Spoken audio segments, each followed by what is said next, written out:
Muy bien, vamos a continuar.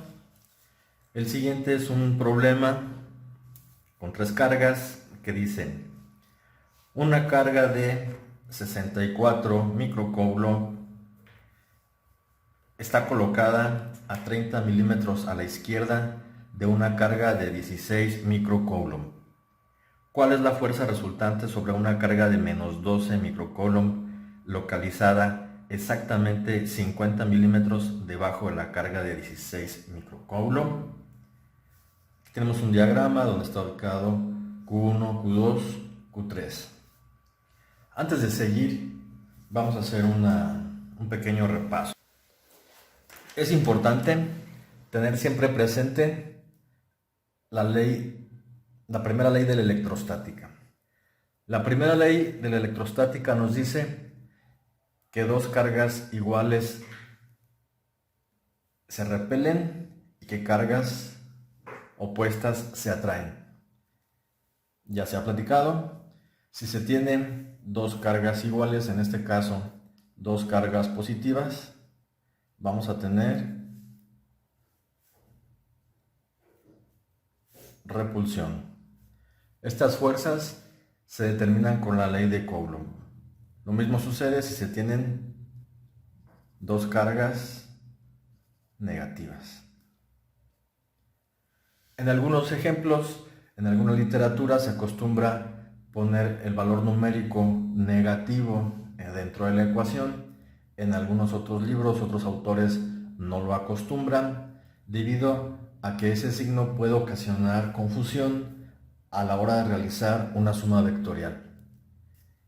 Es importante también tener esto presente para poder elaborar los diagramas de cuerpo libre y hacer con mayor facilidad las operaciones vectoriales. Si tenemos dos cargas opuestas, van a ocasionar una fuerza de atracción. Igualmente, las fuerzas se determinan a partir de la ley de Coulomb. Esta atracción o esta repulsión no está determinada porque estén o no estén alineadas a algún eje. Incluso aunque estén inclinadas, las direcciones van a seguir siendo atraídas o repelidas por la primera ley de electrostática. Si tenemos tres cargas, en este caso tenemos tres cargas positivas, vamos a suponer que nos interesa determinar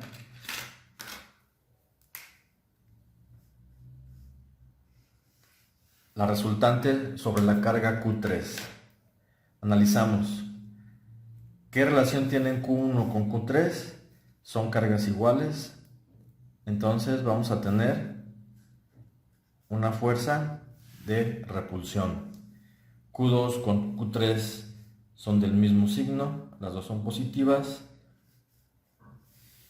Regresando, la carga 1 con la 1,3 van a generar la fuerza 1,3.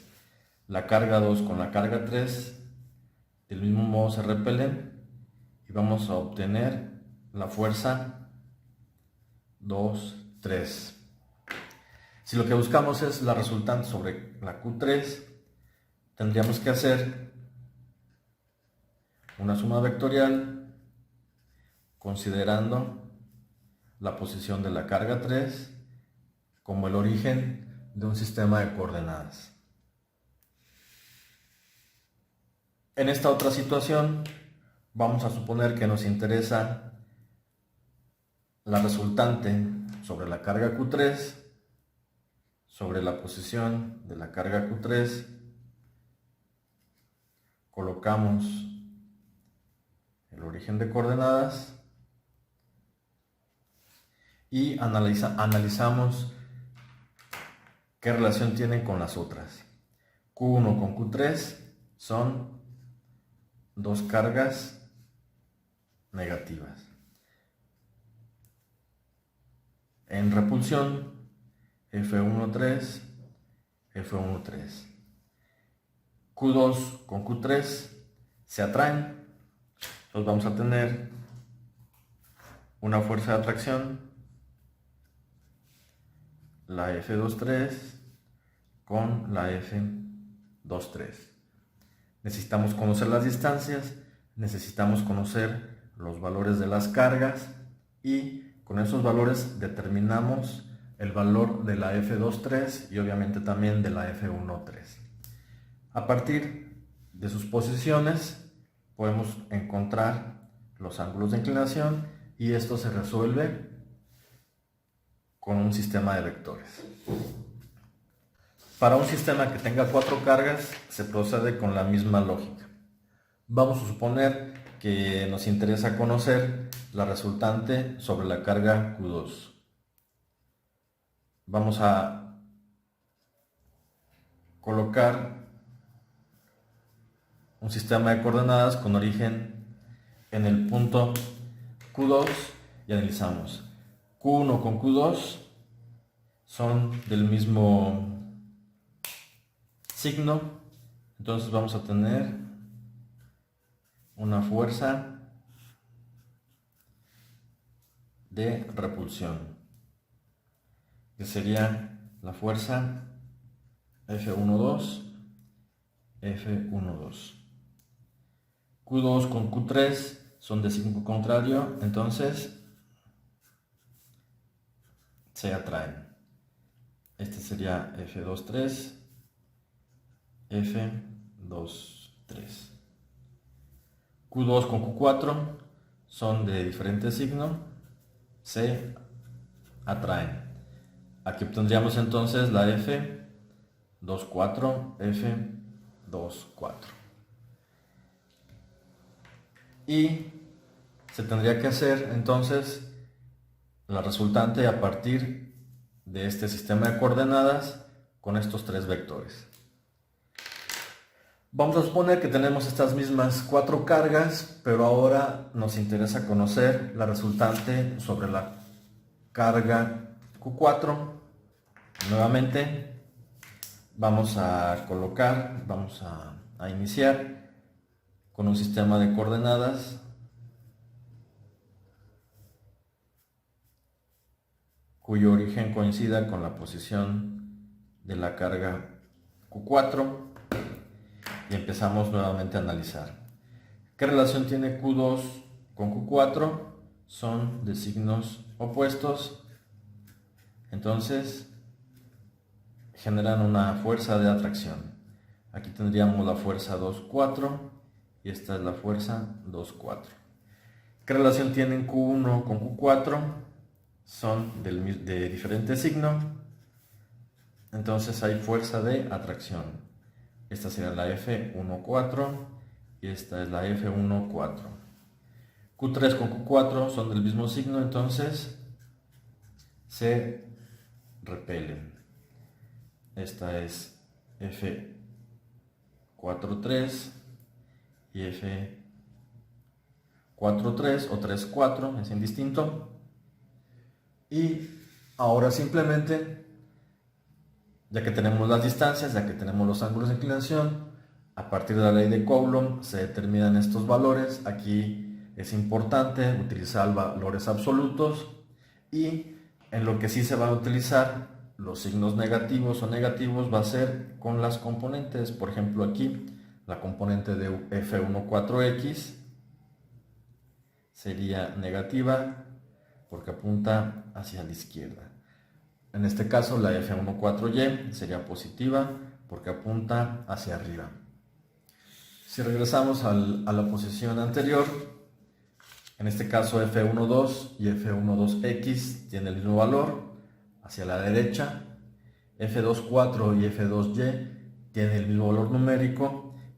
A la hora de realizar la suma vectorial sería negativo porque va hacia abajo.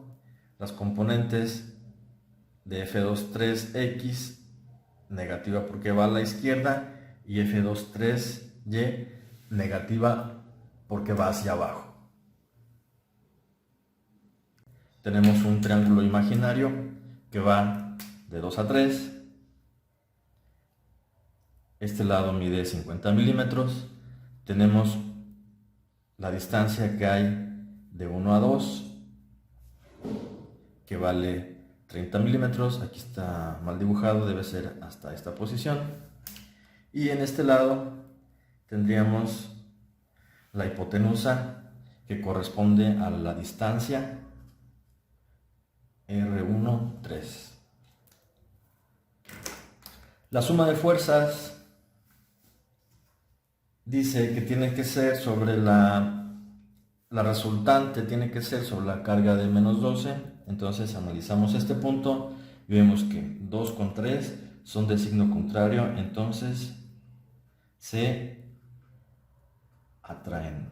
Esta es la F23 y acá tenemos la F23. La carga 1 con la carga 3 son de signo contrario, son opuestas. Entonces aquí tenemos atracción y atracción. Esta la obtenemos como F13 y esta también la obtenemos como F13. Tenemos las cargas, ya tenemos las distancias de los catetos de este triángulo imaginario. La hipotenusa pues simplemente va a ser la distancia que hay de 1 a 2, que son 30 milímetros al cuadrado, más la distancia de 1 a 3, 50 milímetros al cuadrado. Sacamos la raíz y tenemos la distancia de 1 a 3 es la raíz cuadrada de 30 al cuadrado más 50 al cuadrado, cerramos paréntesis, son 58.31 milímetros, que eso equivale a 0.058.3 metros. Ya tenemos ahora las cargas, las distancias. Podemos entonces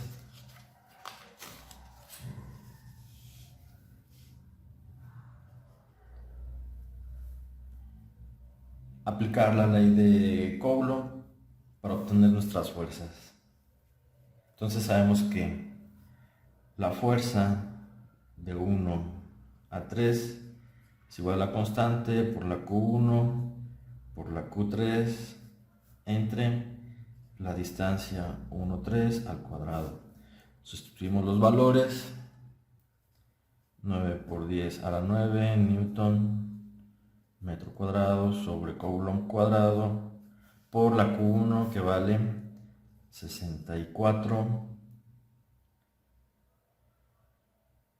por 10 a la menos 6 por la Q3, que vale 12 por 10 a la menos 6 Coulomb entre la distancia de 1 a 3, 0.0583 metros al cuadrado.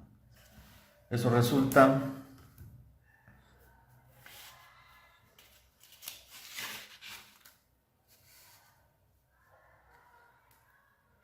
9 por 10 a la 9 por 64 por 10 a la menos 6 por 12 por 10 a la menos 6 entre 0.0583 al cuadrado. 2033.61 Newton. De 1 a 3 tenemos atracción. Ahora obtenemos la fuerza que hay de 2 a 3. Entonces la constante por la carga 2 por la carga 3 entre la distancia de 2 a 3 al cuadrado. 9 por 10 a la 9 Newton metro cuadrado Coulomb cuadrado por la carga 2, 16 por 10 a la menos 6 coulomb. La carga 3, 12 por 10 a la menos 6 coulomb. Entre la distancia de 2 a 3, que son 0.05 metros al cuadrado. Hacemos la operación. 9 por 10 a la 9 por 16 por 10 a la menos 6 por 12 por 10 a la menos 6 entre 0.05 al cuadrado. Resulta 691.2 newton de atracción. Ya tenemos las fuerzas. Ahora nos vamos a apoyar con un diagrama.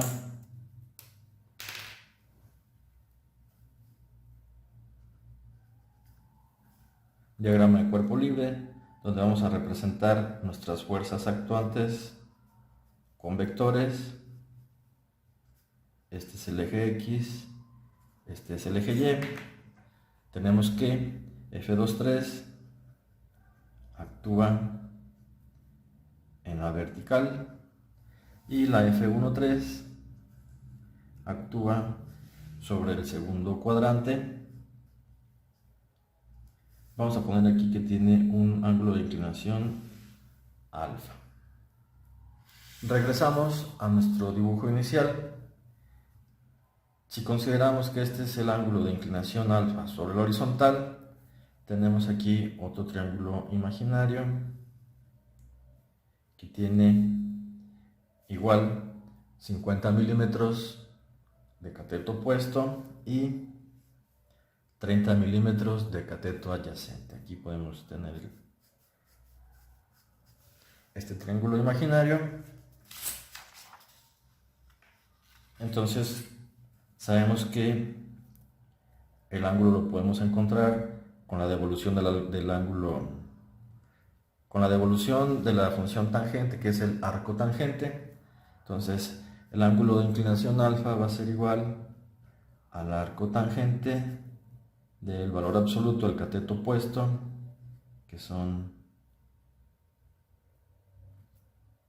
vamos a poner aquí cateto opuesto entre el valor absoluto del cateto adyacente.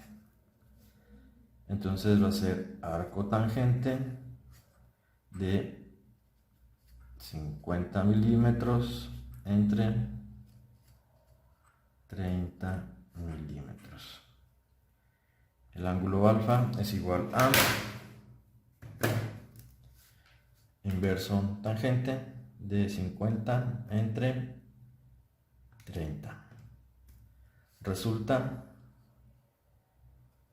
59.036 grados. Ya tenemos entonces nuestro diagrama de cuerpo libre, tenemos ubicados los valores de los vectores.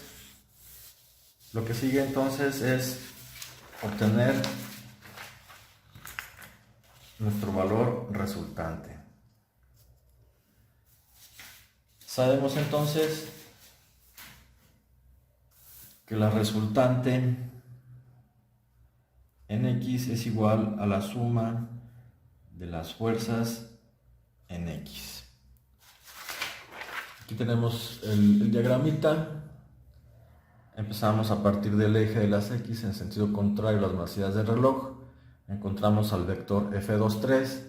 El vector F23 está sobre la vertical, no tiene componente en X.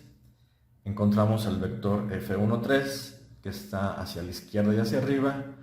Entonces vamos a tener una componente en X.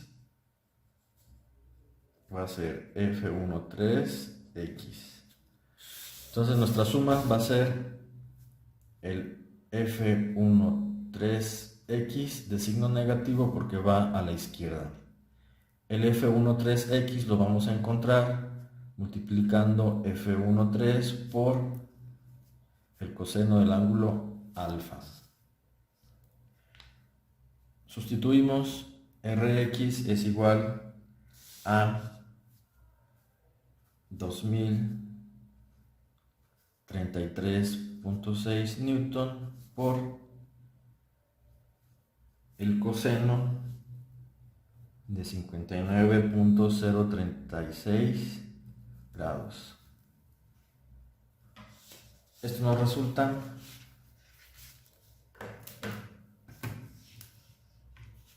$2033.6 por coseno de 59.036.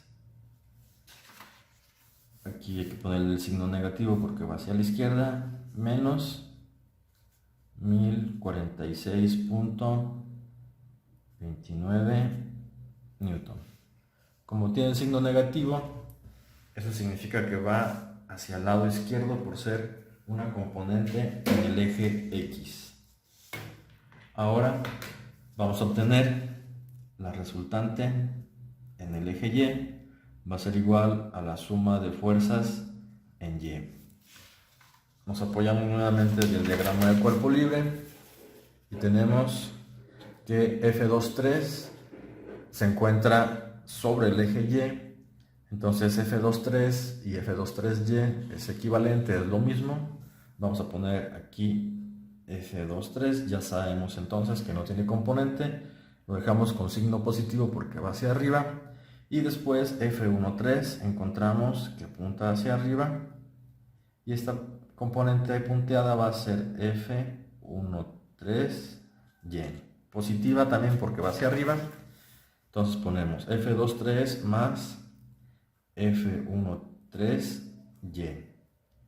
Esto va a ser igual al F23 más F13 por seno del ángulo alfa.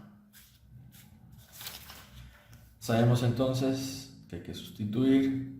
La resultante va a ser F23, que vale 691.2 newton, más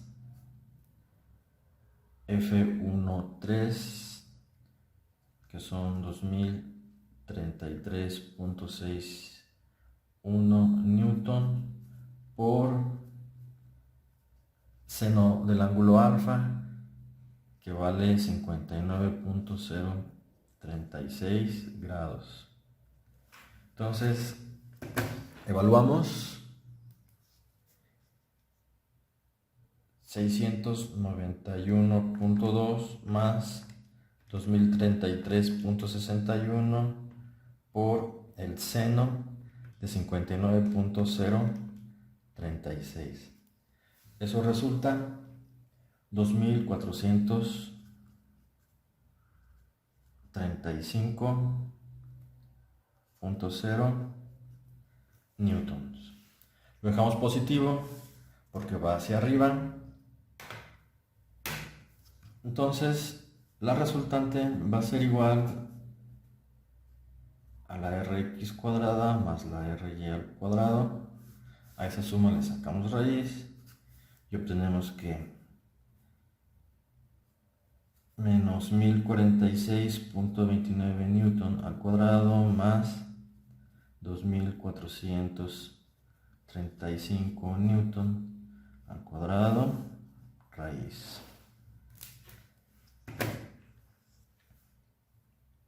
Menos 1046.29 al cuadrado más 2435 al cuadrado. La raíz de esa respuesta nos resulta 2650.27 newton. Hacemos un diagrama de cuerpo libre para representar el resultado.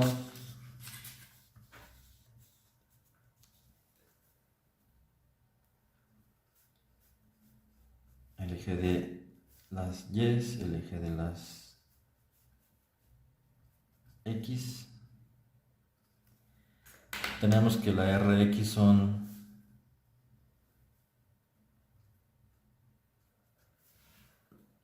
1046 .29 newtons negativo, significa que apunta a la izquierda, y la resultante en Y 2435.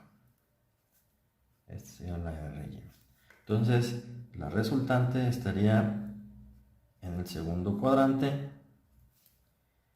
con un ángulo de inclinación θ. Para obtener el ángulo de inclinación vamos a emplear la misma fórmula. El arco tangente del cateto opuesto, que es la resultante en Y, tomando el valor absoluto, entre el cateto adyacente, igual, tomando el valor absoluto, y el ángulo va a ser arco tangente de 2435 entre 1046.29. Resulta 66.75 grados. Ahí está nuestro resultado, esta es nuestra solución.